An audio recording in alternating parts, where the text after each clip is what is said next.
Hello guys! Today we are painting this fall landscape with the Hogwarts castle. This was actually a part of my October bullet journal setup, but since I didn't have too much time to go through this painting in that video, we are gonna take a bit more detailed look at it today. I'm using a Winsor Newton cold press watercolor paper. A good cheaper alternative would be the Canson cold press watercolor paper that would work just fine. Then I'm using my trusty 12 pan watercolor set and then a few random watercolor brushes, which are nothing fancy. But before we even get to the painting part, let's first start this whole thing from a pretty detailed pencil sketch. I wanted the main focus of this painting to be on the castle itself, and I actually used a few reference pictures online to get all the details correct. There are pretty good pictures out there, so I highly recommend looking through some from Google or Pinterest to help you out. If you feel like your lines are not very straight, or if you're having a shaky hand, you could always use a ruler to help you make everything look cleaner, but I just went with a free hand and just tried my best to keep everything as straight as possible. I would advise you to start with a light hand, and then when you start adding more of these details everywhere, you can start to darken up this sketch as well. You don't even need to follow the original picture exactly. Feel free to leave some things out or change something up, because in the end, all those small details won't really matter, and I promise no one will notice you change them. Also at this point, I think it's good to think about the point of view. So in my picture, the castle is a little bit higher than the eye level, which is something you should take into consideration when you're drawing the angles of the structures and so on. After the castle, I moved on to sketch this train bridge to the front, which was the second main part of this painting. So when we consider the layout of this picture, there are kind of two of these focus points in different sides of the painting, which I think makes it look a little bit more balanced. I also threw in just the most basic outlines for the rest of the scenery, just to see where everything is supposed to go again. And then I decided to divide the landscape a bit by adding this river thing to the center. I think this also makes the castle look a little bit more majestic, since it looks like it's up on this rocky hill. After the pencil sketch, I took out my black micron pen in the size 005, which I'm gonna use to outline pretty much everything in this picture. I wasn't gonna use it as much as I eventually did, but I felt like I couldn't create enough detail and variation with the watercolors only, so instead I quite heavily relied on this black pen. Anyway, I'm starting again from the castle, and now that we already have a good pencil sketch down, it's really simple to start drawing over everything and bring all those small details alive. Whenever I do this, I might also add some random dots and scribbles, especially to the shadow sides of the structure. Since we're painting a stone castle, I think it's a good idea to add some of that texture almost, so that everything doesn't end up looking too smooth. We're gonna do the same thing with the colors later, so you probably don't need to worry about it so much at this point, but that's still something you might want to consider. The train bridge is a little bit closer to us in the picture, so here I actually defined those stones even more to add a bit more details again to this whole painting.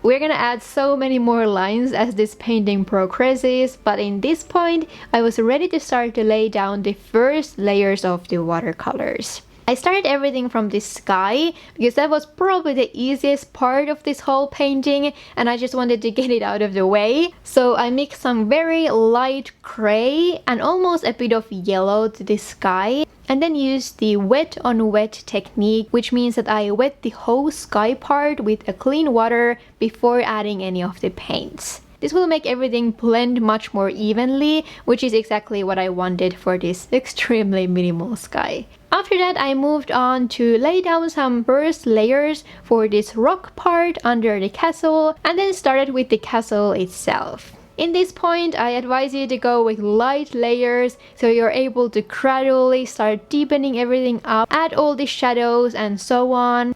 Also, now would be a great time to decide where is your light source in this painting, so which sides of your structures should be darker and which lighter in the end.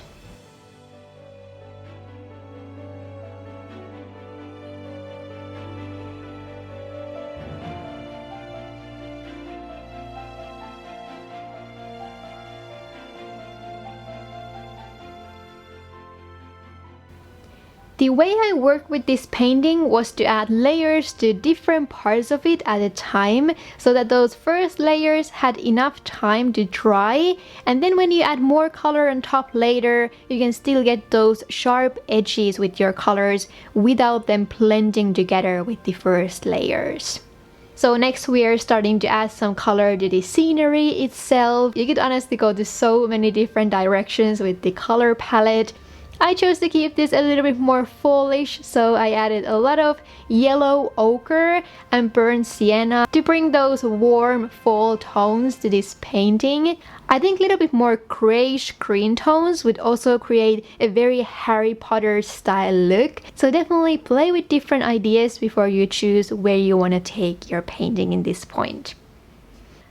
I just first added these bright, fast layers. I didn't want to focus too much on the details yet because we are gonna add a lot of those later. I wanted especially the front part of this forest to be pretty dark and then have these bright orangey fields in the middle. To be honest, these types of colors together will get a little bit muddy quite easily, which was kinda my struggle while painting this, but I think it's not necessarily a bad thing.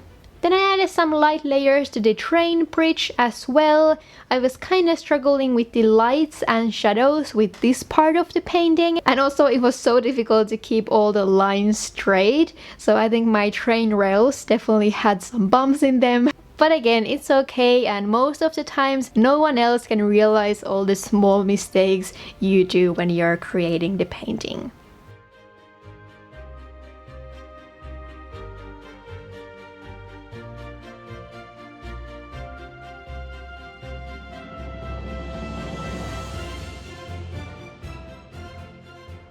After that, I think it's just time to layer the colors, keep adding more details on top of everything. I added some more defined tree shapes to the forest, and one thing I was kind of struggling with was that defining the trees from top to bottom makes it look like the top parts of the trees are actually darker, when in real life I think the spaces between the trees closer to the ground should be darker and the highest points of the trees should be lighter. I hope you understand what I mean, but that was definitely something I realized while I was painting and struggled with a little bit, because it was much harder to try to darken the spaces between the trees and then create the shapes that way. Anyway, the forest itself took me so much time and I wasn't entirely happy with it, but the other parts of the painting turned out better, so I tried not to think about it too much.